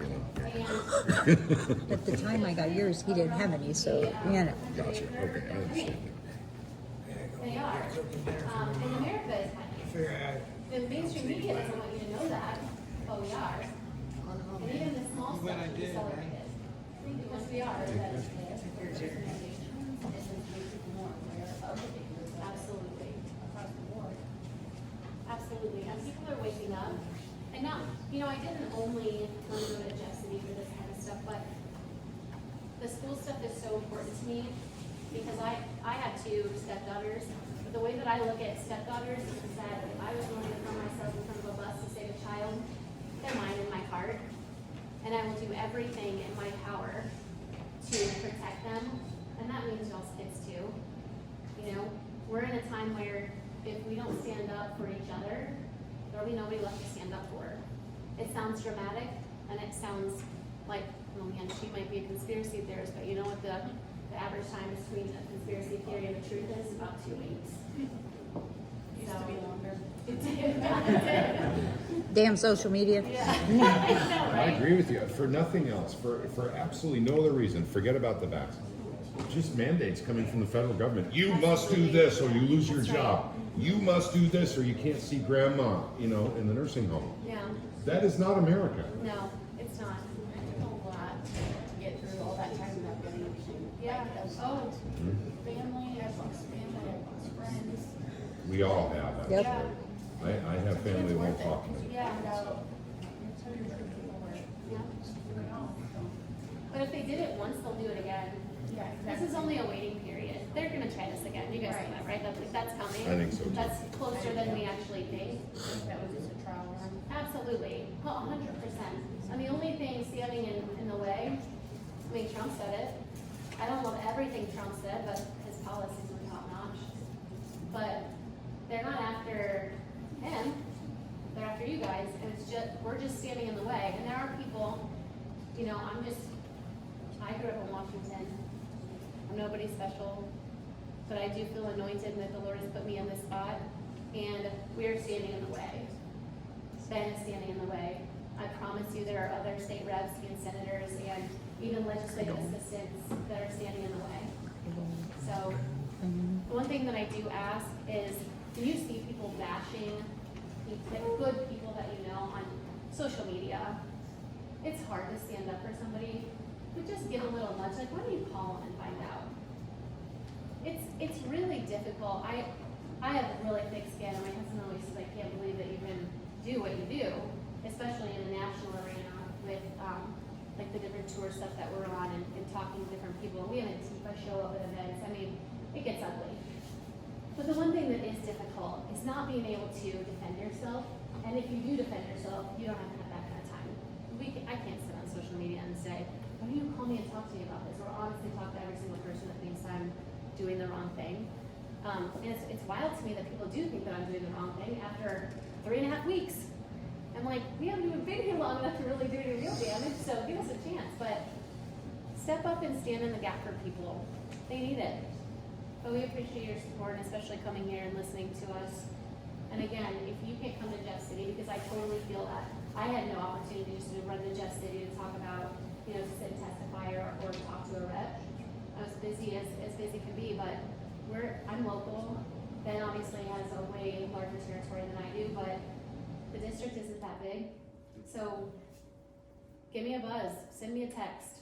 I'll meet with you guys. Let's have good conversations. That's a great thing about, you know, once again, maybe it's just because it's Missouri and we visit. You know, that I love saying that. I'm just visiting. Mm-hmm. But having coffee with your senator Saturday morning is a common occurrence across the state of Missouri. I'm not making it up. Same thing with your reps. Take advantage of that. You know, oftentimes they don't have to be there Monday until 2, 3 o'clock. You say, can you meet me for coffee Monday morning at 8? And they'll probably say yes. So if you have issues you'd like to address. Tea is fine. Tea. Or hey, if it's a Friday, I'll meet you for a beer. You look like a beer drinker. Whiskey? Oh. And I guess have really what? good hearing. If you have a good idea for legislation, you've got a senator. You've got, in your area here, you've got top notch. They're both freshmen, but they're both really good people. If you've got a good idea for legislation, don't think that they're mind readers, because politicians are the worst mind readers ever. Just communicate with them. A good idea for a bill. They love it. They'll take it. They'll send it to the guys downstairs. They'll turn it into a magical piece of legislation. Or there may be something already on the books that you don't know about. Yeah, exactly. One thing that blew my mind when I got there was they said roughly 2,200 bills go through the House legislature in 4 full months. It's like 2,200 bills. That's crazy. How do you even keep up with all that? Maybe the House sees 50 on the floor. Maybe. I mean, so if you've got something, let us know. Let us talk about, and we can tell you if it's already being done. I'm going to co-sponsor Macy Boyd's bill with the red flag gun laws. I mean, red flag gun laws take out due process completely. That's more control. That's governmental overreach. This is crazy talk. So there might be something that's already in the works, you just don't know about it. Or if you feel like there's something that you really want to get done, let me know. I can always amend something, add an amendment into somebody else's bill also if it's already in the works. There's so many ways of getting good work done. And some, you win some, you lose some, but you never win if you don't try. Yeah. There's one more thing I think would be interesting to happen is these frivolous lawsuits that people bring against other people for really stupid reasons. There should be some accountability to the person. If they feel like they're really right, they should be able to back it up. Yeah. And I mean back it up, like, if you lose this lawsuit you bring against someone, kicks would come out of your pocket, not theirs. Right. And that's what the problem is. Everybody's suing everybody, and they don't have to worry about it. You know, you sue, cost the person a bunch of money to sue him, and nothing happened. Or something. Only the lawyers win those. Yeah. Yes, that's right. Only the lawyers win. Go party. I won't get sued for everything. You probably will now, since Yeah. you brought it up. Yeah. Any other questions for the representative? You talked about a lot of the kids, and I actually had this happen at work. We get these kids come in there, middle of the day, late, 11 o'clock in the morning, driving in the parking lot, literally walk out of the vehicle, start bashing in people's windshields to rob their cars. And they got picked up, and they just pulled them right over without even missing a beat. So what kind of accountability or what kind of things are in play to actually follow up on that, because it happens a lot. Yeah. We actually had a gun battle at work because the guys are too impatient to actually use the right lane to go in oncoming traffic, pass you on the left, and then go right in front of you at the intersections at the lights. And I can't tell you how many wrecks, and like, the cops don't care, because there's too much of it going on, they can't be bothered with it. Yeah. And it's nothing against the police necessarily, but I mean, they know nothing's gonna happen because there's all singers. Yeah, and currently, in the city of St. Louis, and I'm just using St. Louis statistics because it all flows out there, right? There's 200 plus vacancies for police officers. Right. At any time, on a regular day, there are only 54 patrol cars around St. Louis. They're completely overwhelmed. Most of them are on overtime. Sure. It's to the point where people are scared to do anything. So there are a few of us, especially now being on this committee. We had our first committee hearing on Wednesday, but we're looking at changing the law and changing the statutes on reducing the age of legality on an 18-year-old back down to 17, because it used to be 17, right? So that's one thing that we can do. I'm sorry? Should be 15. I agree with you. Right now, there's a sliding scale, correct? So if they have this offense plus this offense, it equals this punishment. It's a Okay, point it's a system point that the system. juvenile court came up with, and Up to 15 points. It's focused statewide, Mhm. and 15 being the highest year detained. But every day we have gun crimes, people being carjacked, that's a 15 automatically. And last week when I talked to one of the police chiefs at University City, we were in a meeting talking about this very thing, because none of us are getting proper service, and our serious offenders not being, the kids are not being detained. He said out of 60 open beds, there's 60 beds in juvenile court in Clayton. 48 were occupied, so you still had room for 14 or 15 more. But during the summer, I think there was 40 beds open, and this has been going on for 2 years. I mean, this has not stopped. It's just that it's coming to all of our attention now because it's happening more frequently countywide, county to county to county. And the only reason I'm saying anything is because I've asked Holly and our senator to help us figure out what we're going to do with juvenile court, because somebody needs to put some pressure on them. My colleagues, the police chiefs throughout St. Louis and St. Charles County, want to put together a survey, and we are doing that with the City Administrators Association of both counties, St. Louis County, St. Louis in St. Charles County, I'm sorry. And we're gonna find out the details from all the police departments of what they're seeing and what their association with juvenile court's been. Have they detained anybody? What was a serious offense? So we can show the judges and then meet with all the judges in both counties and say, look, this is what's going on in your juvenile court, because juvenile court is completely separate from Wesley Bell's office. His office has nothing to do with juveniles being prosecuted. The St. Louis County Juvenile Court has to agree to transfer somebody's jurisdiction to the adult court before Wesley Bell's office can even see or hear them. And it's not being done on a regular basis. So there's some real disconnects. I'm not sure if they're not watching the news, but I know all the cops that are arresting people in St. Louis County are taking them to juvenile court. Right. Or have to call them and say, look, we got this, this, and this. They just used a gun, they just hijacked the car.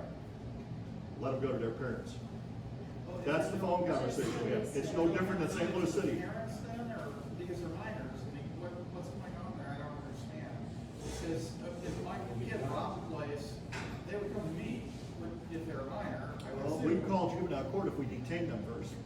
And say, can we detain them? Will you take them? This is what we have, this is the information we have. A lot of times they'll tell us, no, turn them over to their parents so you get the call. And what's their excuse for that? And I know it's not the police fault, I know it's not, none of that, it's just one of those things where I'm shocked that it, you know, I can't believe how many I've personally seen, you know, and this is just high traffic areas where very visible, very open, it's not like it's, you know, secluded or anything like that at all, I mean, it's just, they don't care. It's all. We gotta make them care, no way you're gonna do that, throw them in jail. Yeah, they're the punishment, so you have to have it. Yes, ma'am.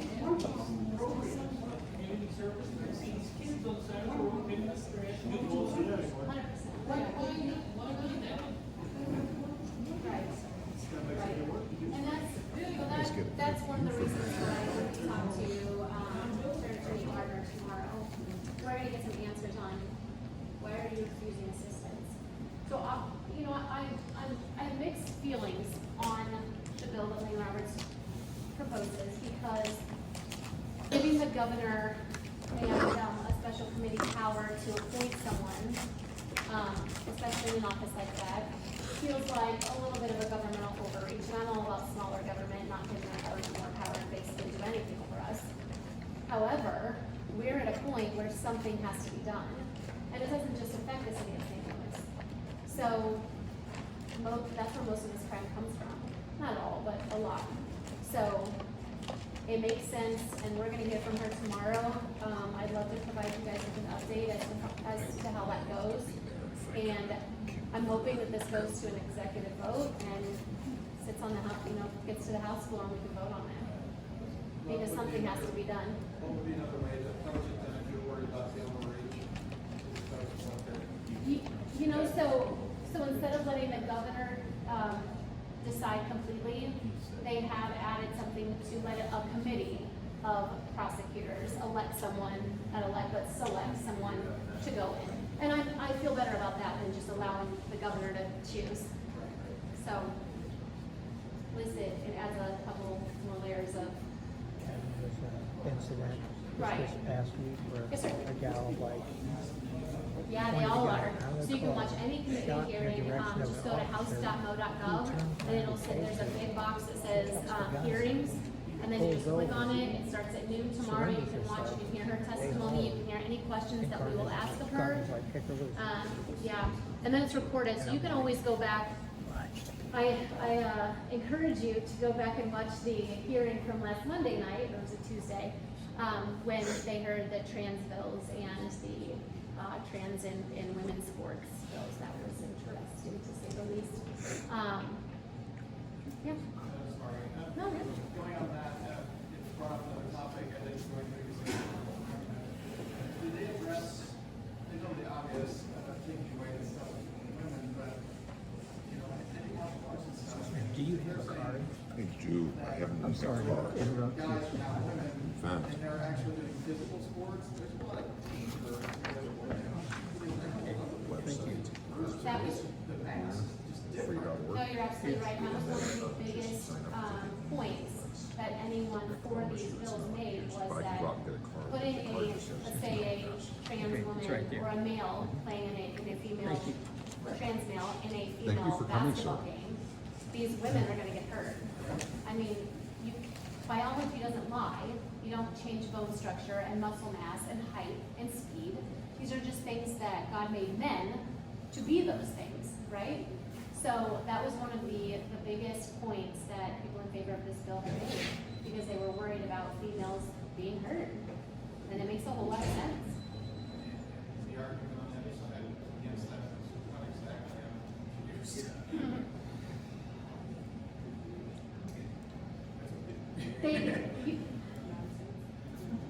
They feel that, and they said this, that sexuality is, how do they say it? Gender is in your mind and sexuality is between your legs. So what you are in your mind is what you are, period.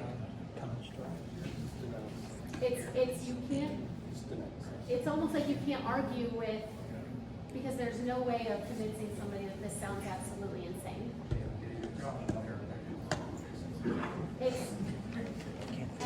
And how small their issue is, you can't break it down to biology for them because they're saying it's all mental. So reverts back to it is a mental problem. But yes, to answer your question, all of the hearings are public. You can watch them online at any time, or go back and watch if you were to miss them and you wanted to see something. I will tell you, tomorrow will probably be a long one. Is that on Jefferson Street? Yeah. Yeah, so it's in hearing room 7 if you guys want to make the trek at noon. What is it with our last speaker? We'll see how it goes. Should be interesting. So all hearings are allowed 2 hours if they just go for as long as they go. So tomorrow may be a long one.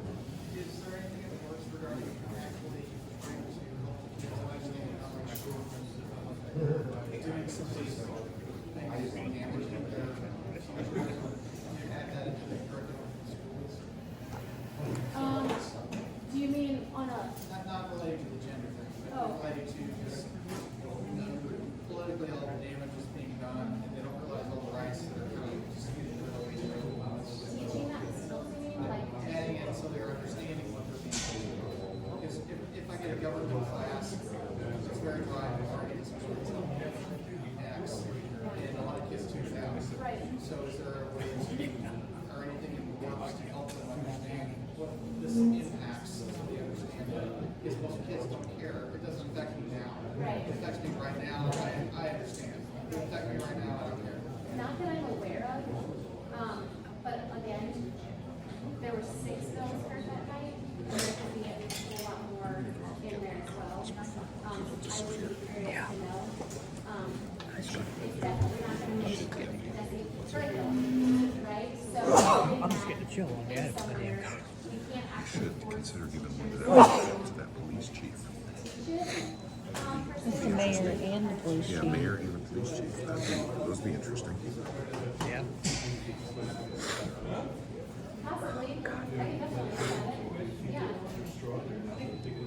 What he's saying, I see it as what the room is. Oh, 100%. My family brings under 18 years old, you can't even have this conversation, so we're taking this direction. So there is similar wording, and again, it's all in language, right? The language has to be very precise, but there's similar wording to that effect in those bills.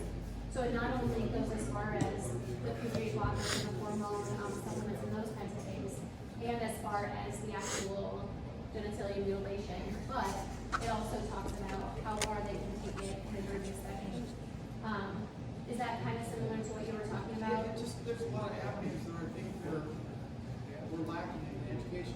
I'm not gonna take it so far, but let's face it, the biggest impact kids have is their peers.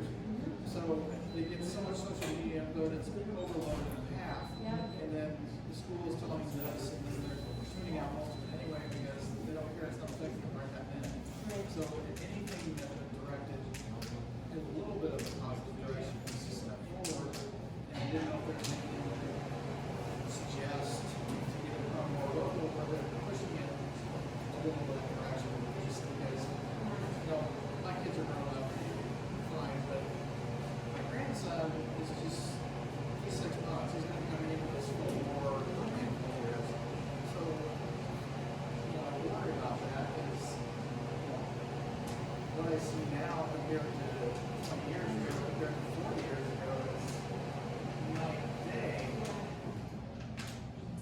Yeah, so what I will tell you is that my street bank, the Capitol, is on the education committee. She's actually on secondary education. And I think that is something that I would definitely talk to her about. And maybe her bringing that, to her committee as a talking point, seeing if they could, kind of work that around, and if that's something that we could legislatively put into a bill. I think the problem there and the difficulty would arise that it would have to be a part of the curriculum, because as you all know, we're not going to be convincing any teachers anytime soon on what they can or cannot teach. They won't even tell us, right? So we've had to have those conversations and say, The last of my pocket constitutions got years ago. we want to be a part of that conversation. So definitely it's worth having that conversation with her, absolutely. Yeah, I just thought you might have a better answer to that. It's just a thought, it's a concern. The problem is that locally, that would be on a school district by school district basis, right? So I don't know what the right answer would be on getting them to either have that, a better conversation against, like Chief, by Mr. Mayor. Thank you for coming, or guys. against. So, good to see you guys, thank you. I don't know. Just being honest, I wish there was an easier way to say we the parents want to be heard, and we don't feel that this is correct in some of the things, but a lot of those talking points are embedded in the curriculum. Right. So we have to work on the curriculum, I think. And I don't know if you guys know this, but DESE is trying to get state control over preschools now. Yes, they are. Can I change the focus here for a minute? Yeah, of course. Occupational licensing drives me nuts. Okay. So a woman wants to cut hair. Mhm. She's got a 1,500 hours, no, 15,000 hours. 1,500. No, Yeah, 1,500 hours. 1,500 hours and $12,000 to cut hair seems a bit ridiculous. Mhm. What do you see a route going where people don't have to beg the government? To get licensing. Well, yeah, for just different to do jobs. something that they love.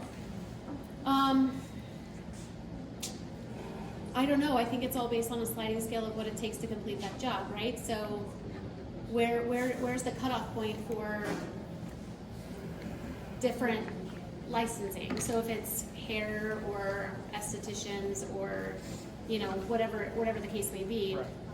who sets those guidelines and who determines that it takes this amount of time to get that license? You know what I mean? So I don't know what. And it's a big field. It's a way more of a broader topic than you would possibly think that it would be, especially for what it costs to do